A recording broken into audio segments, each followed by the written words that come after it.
El día de hoy vamos a hablar de la justicia, de este derecho fundamental que debe ser ejercido por todos los mexicanos y que además debe ser parte de la responsabilidad que debemos asumir nosotros como ciudadanos.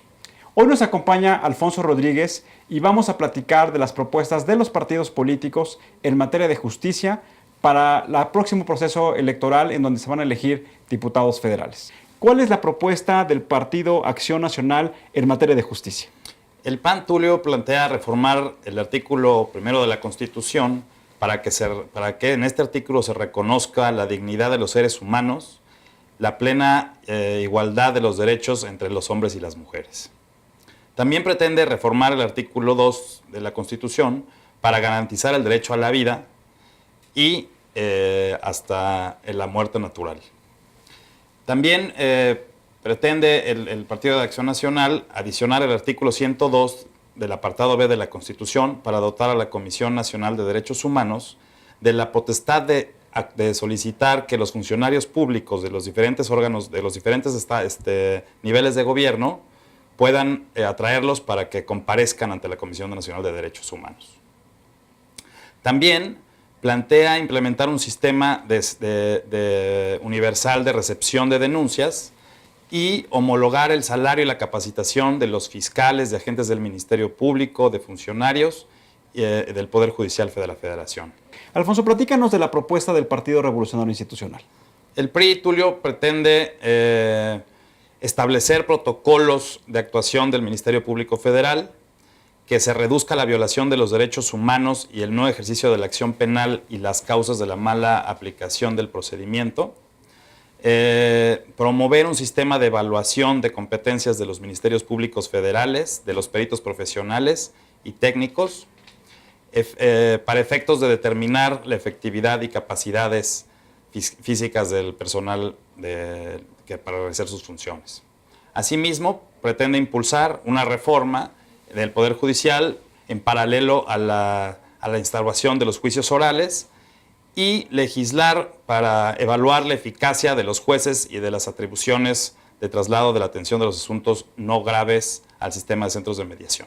Lo que también se busca es poder adelgazar, por decir, hacer mucho más eficiente el sistema de impartición de justicia para que algunos conflictos que no tienen una gran escala puedan ser resueltos por métodos alternativos, como puede ser la mediación o puede ser el arbitraje, y eso permite entonces hacer que los ciudadanos sientan más confiable la manera en cómo se resuelven estos conflictos. Alfonso, ¿por qué no nos platicas de la propuesta del Partido de la Revolución Democrática? El PRD pretende crear la Comisión para la Verdad y la Justicia, y esto en respuesta a la desaparición forzada de víctimas, garantizar el derecho a la justicia para víctimas y ofendidos, juicios justos y garantías en el debido proceso, la derogación de la figura del arraigo y en cambio profesionalizar la investigación. También pretende promover las instituciones de conciliación y de solución de conflictos. Y eso es todo. Llama la atención esta figura del arraigo que tanto se utilizó en anteriores periodos de gobierno, cuando esta figura lo que se busca y lo que algunos analistas dijeron es que se abusaba de no tener los elementos mínimos necesarios para integrar el expediente y los jueces pudieran en este caso acusar a las personas que habían cometido algunos delitos. Si quieres, me puedo dar la del PT. Revisar la ley orgánica de la Procuraduría General de la República, la ley orgánica del Poder Judicial de la Federación, la ley de amparo, el Código Penal Federal, el Código Federal de Procedimientos Penales y la Ley Federal contra la Delincuencia Organizada. Todo el andamiaje normativo de justicia es lo que pretende revisar el Partido el Partido del Trabajo, y también propone que el Procurador General de Justicia sea designado por la Cámara de Diputados. Platícanos del Partido Verde. Ahora sí, el Partido Verde pretende aplicar programas integrales en la relocalización de sentencias y contar con mayor número de centros penitenciarios. También pretende implementar procesos de renovación interna de los sistemas de control en los sistemas penitenciarios y pretende establecer una legislación en la que el 50% de los ingresos por bienes incautados por el crimen organizado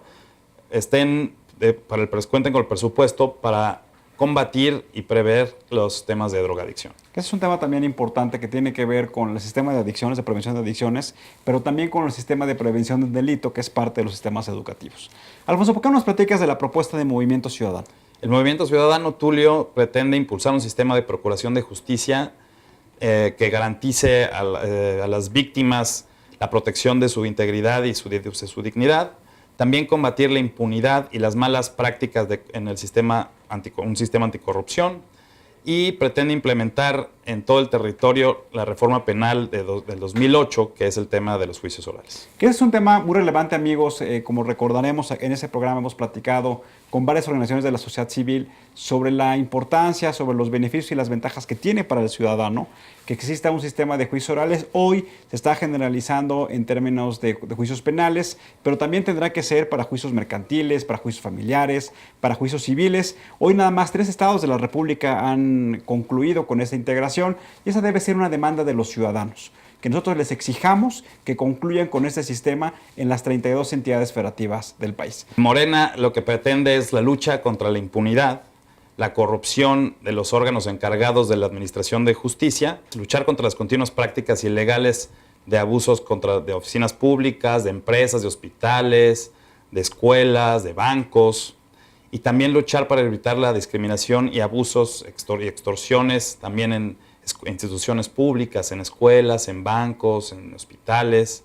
Todo esto para que los ciudadanos cuenten con una mejor justicia.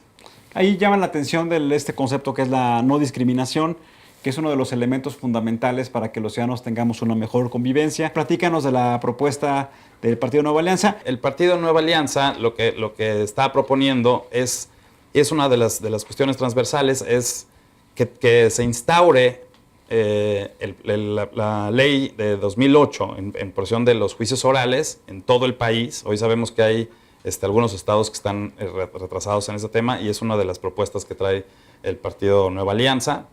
Y también trae como una de propuesta el tema de los centros penitenciarios. Es un tema de educación en los centros penitenciarios.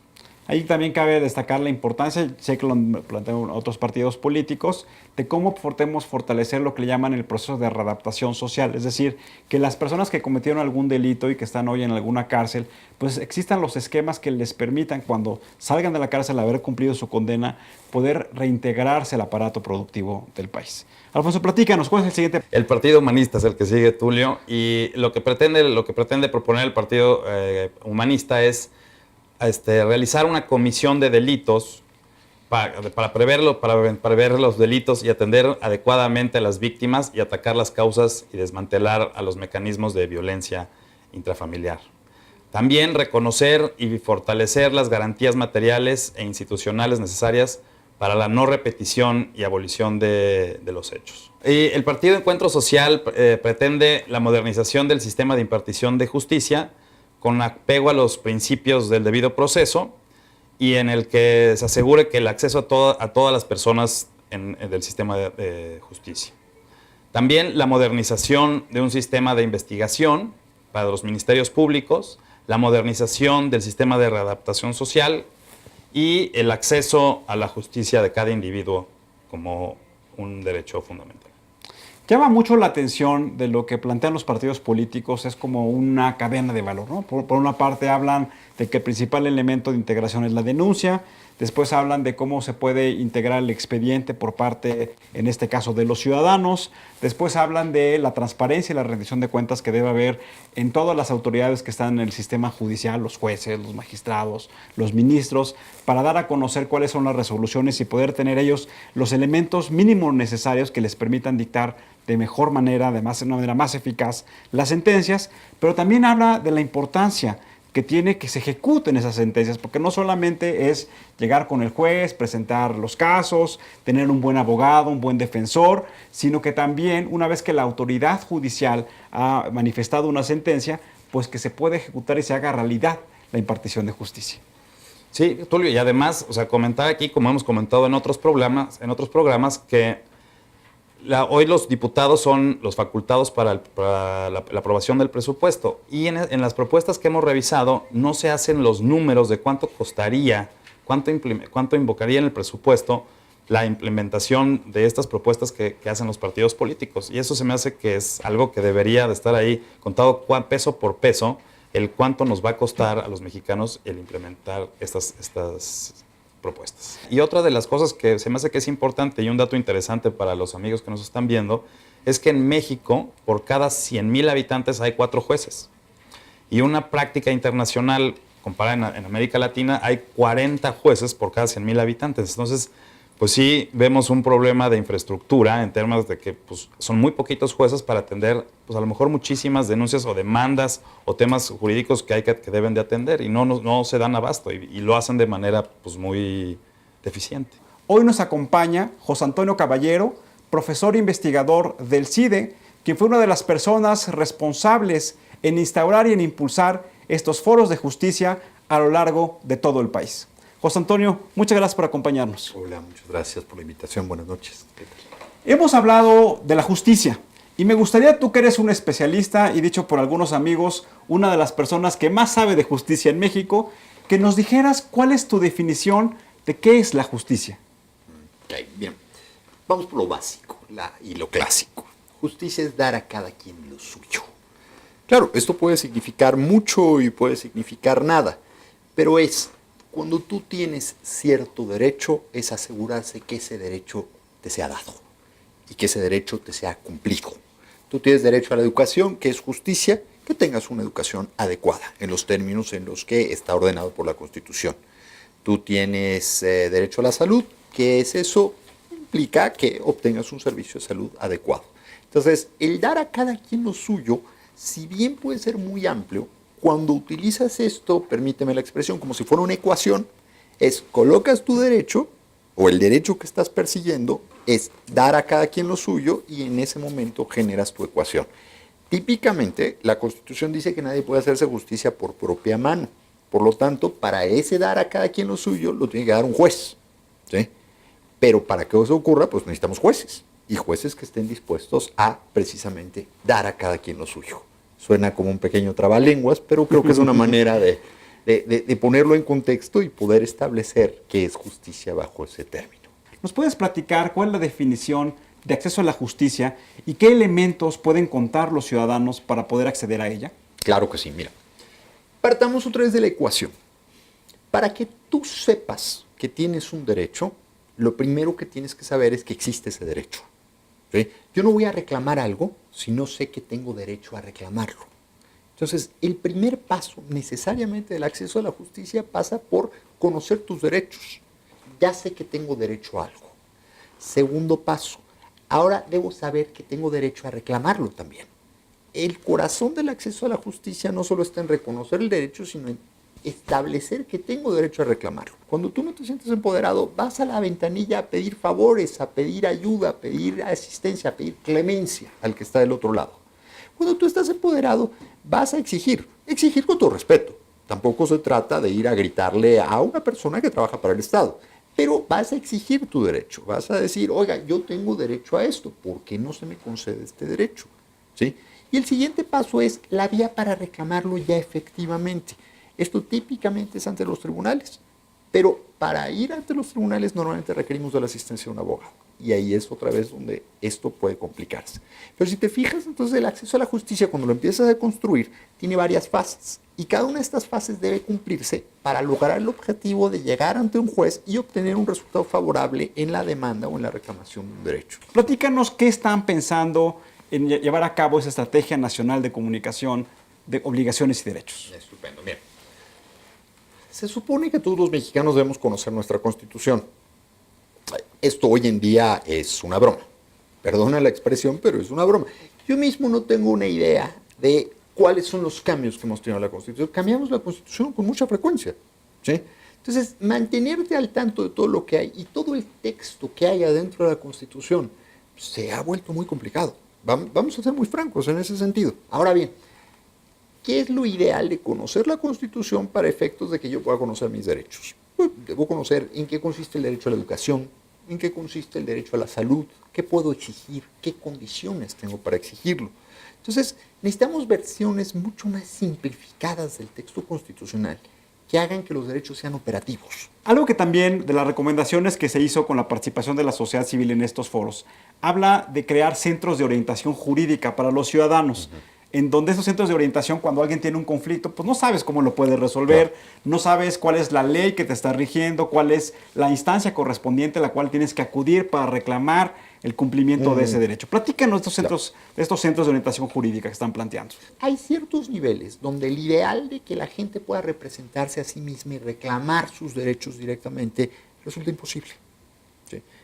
Y hay momentos donde también el acceso a ese derecho necesita de traductores. Los abogados típicamente jugamos esa función de traducción, pero hay muchas zonas en el país que no tienen acceso a abogados. Una estrategia de centros de atención jurídica lo que busca es precisamente acercar a la gente que típicamente no tiene servicios jurídicos, proporcionándoles un servicio viable, accesible y sobre todo capaz de resolver los problemas que tienen esas personas.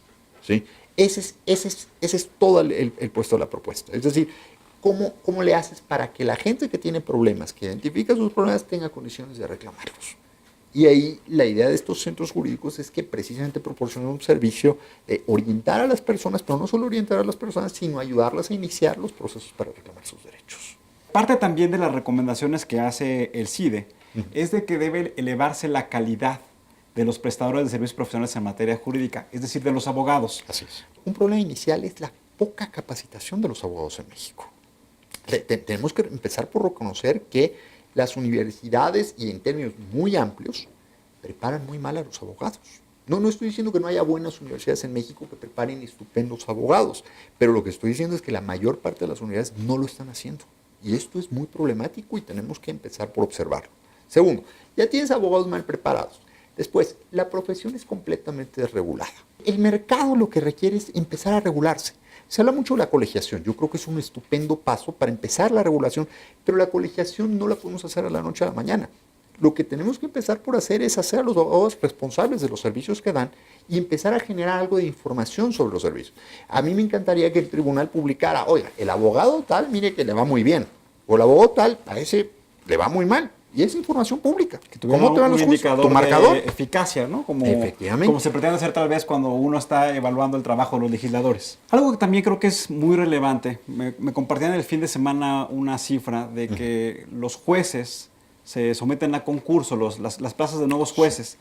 Y me llamaba mucho la atención, le me dio mucha tristeza, que solamente me decían que en esta promoción solamente la mitad o menos de la mitad de las plazas que estaban disponibles fueron ocupadas en virtud de que no cumplieron con la puntuación mínima requerida. Y eso habla de lo que tú mencionabas, de la baja calidad en materia de la formación de carácter jurídico y de carácter judicial. Sí. Esto le ha pasado sobre todo al Poder Judicial Federal en los concursos. Mira, entrar al Poder Judicial Federal ha cambiado mucho en los últimos 15, 20 años. Los salarios han mejorado mucho y en general el Poder Judicial Federal trata muy bien a la gente. Entonces la competencia para entrar es muy difícil. Pero a veces también salen los concursos y los propios competidores, digamos, no son capaces de llenar esto. Este es un problema, efectivamente, que tiene mucho que ver también con la capacidad y la educación con la que estamos formando a nuestros abogados, ¿no? En los poderes judiciales de las entidades federativas la historia es semejante, aunque en distinto nivel. Por el tipo de salarios que paga el Poder Judicial Federal, pues la demanda normalmente va mucho más para allá. Digamos, los aspirantes tratan de hacer sus pininos por allá, pero también los poderes judiciales locales son un mercado interesante de trabajo en ese sentido, ¿no? Y lo importante de los poderes judiciales locales es que son los que normalmente arreglan los problemas de la gente. Es decir, la justicia inmediata, la justicia cotidiana, como lo hemos llamado nosotros, normalmente opera en los poderes judiciales locales. Y ese es un punto también fundamental, digamos, que debemos observar y debemos ponerle atención. Como tú bien lo mencionas, en lo local es la parte mucho más cercana entre el gobernante y el ciudadano, entre el impartidor de justicia y el ciudadano. Platícanos qué es lo que está proponiendo el CIDE para fortalecer a los sistemas de impartición de justicia locales. Primero, conocer la oferta o la diversidad de la oferta judicial es un problema. Para los ciudadanos simplemente acercarse a la justicia en vista del tipo de oferta que hay es problemático. Entonces, lo primero que tenemos que empezar por hacer es empezar a generar estos esquemas de ventanilla única, si se quiere la palabra, Es difícil desde el punto de vista operativo, pero lo que tenemos que empezar por hacer es empezar a orientar a las personas de qué tipo de problema tienen y empezar a llevarlos con mucha claridad al tipo de soluciones. Mantener o empezar a explorar también si tener las juntas de conciliación y arbitraje en la estructura en la que operan actualmente es un esquema viable, o tenemos que hacer tribunales del trabajo y no hacernos muchas más bolas con eso, ¿sí? Si los tribunales de lo contencioso administrativo deben operar como tribunales autónomos o deben incorporarse a los poderes judiciales. Entonces, de inicio ahí tienes una primera pregunta. Segunda pregunta. Típicamente, cuando tú inicias un juicio, pues lo que esperas es un resultado, ¿sí? Entonces, pero típicamente en muchos casos tu abogado te puede llegar a decir: tengo una noticia buena y una mala. La buena es que ganamos el juicio, la mala es que ahora hay que ejecutarlo. Y tú dices: ¿qué es eso de ejecutar? Sí, pues si tienes una deuda, bueno, pues necesitamos cobrar la deuda. Oiga, pero ya ganamos, sí, pero eso va a tardar, aguántese. Y el gran problema a veces del proceso jurisdiccional es que la ejecución no es que ganes el asunto, es cuando lo ejecutas. Y pueden pasar muchos años y te va a costar mucho trabajo ejecutarlo. Lo que tú quieres en realidad es que los jueces sean imparciales y estés convencido de que si tú llevas tu asunto en tu juez, vas a obtener una resolución imparcial, ¿no? Y esto también es problemático. En general, la imagen de la justicia no es muy buena. ¿Por qué no es muy buena? Pues los jueces están normalmente llenos de trabajo y les pasa algo muy interesante, que es, en lugar de entender que el pleito involucra a dos personas, ellos lo que están viendo es un asunto en papel y simplemente una guerra de palabras. Parte del reto es hacer que los jueces tengan una capacidad más humana, mucho más comprometida con lo que les está pasando o con el tipo de problemas que les están llegando todos los días. Una de las recomendaciones que se hizo en los foros que organizó el CIDE de Justicia Cotidiana es la calidad de la legislación, la calidad de las leyes, la calidad de los reglamentos, la calidad de las leyes secundarias. Y ahí un poco platícanos, porque me parece que eso también es muy relevante para poder acceder a la impartición de justicia. Sí, absolutamente, sí. Y sí, efectivamente, las leyes deben proteger a todos por igual. La ley además puede tener sesgos, y no está mal que tenga sesgos. En México típicamente, digamos, la tradición de la Revolución Mexicana es que la ley tiene un sesgo para proteger a los más débiles. Y en muchos casos ocurre con mucha claridad en el derecho laboral, por ejemplo, ¿no? Pero también tenemos otro problema. Lo mencionaste un poquito de pasada al inicio, que es, los legisladores creen que ser legislador es hacer leyes a como dé lugar. Entonces, a mí me eligieron diputado, bueno, pues, tengo 3 años, pues, necesito generar alguna ley. Entonces, a veces sí, tenemos muy malas leyes. Y las malas leyes, bueno, a veces le generan muchos problemas al proceso de impartición de justicia. ¿Hay condiciones para modificarlas dentro del proceso? Sí, pero en términos generales sí, la mala legislación genera muchas desorientaciones, y sí, necesitamos depurar en muy buena medida algunos temas de legislación. ¿Puedes platicar tu visión de cómo está llevando a cabo este proceso y cuáles son los retos que se tienen que enfrentar para ya poder integrar en todo el país el sistema de juicios orales? La transición a una justicia oral tiene mucho que ver con la construcción de una justicia que sea transparente y que sea capaz de satisfacer expectativas de todas las personas. La justicia penal tradicional tiene una característica en todo el país. No le sirve a nadie. No le sirve ni a los policías, ni a los jueces, ni a los agentes del Ministerio Público, y menos a los ciudadanos. Entonces, todo el mundo está insatisfecho con eso. Lo que tenemos que hacer es cambiarla por una justicia mucho más humana, que contribuya a resolver problemas y a hacer una sociedad mucho más fuerte en cuanto a reglas. Esta justicia debe construirse a partir de procesos y por goteo, pero ese goteo tiene que llegar en sitios adecuados y tiene que resolver. José Antonio, muchas gracias por acompañarnos en el programa, gracias por tu trabajo académico, pero también tu trabajo ciudadano, y muchas gracias al CIDE por hacer este gran esfuerzo de los foros de Justicia Cotidiana.